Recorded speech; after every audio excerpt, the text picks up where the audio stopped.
Hey everybody, I wanted to introduce some products that I'm going to be using very soon. And what I have here is a union for a 2-inch PVC piping. Now this is called Schedule 40.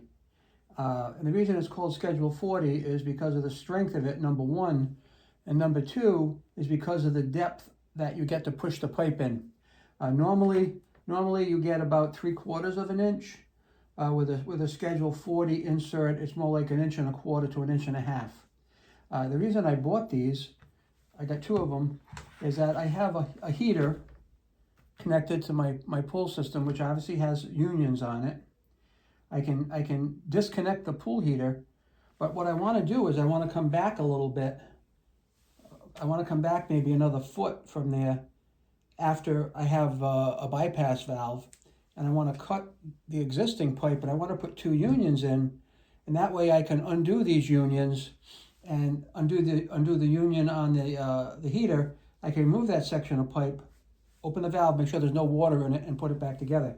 That'll allow me also room, once that pipe is removed, to be able to tilt the heater just a little bit to make sure all the water is drained out of it, because that's the way you deal with it, the particular heater that I have. So, just to recap, got a nice union. I want you to take a look at the depth of the seat in here. It's about 1 1/2 inches, 1 1/4 inches. Same on this side. There's a O-ring gasket in there, which you would expect. I will be putting these on in the next couple of days, and I'll show you how to do that.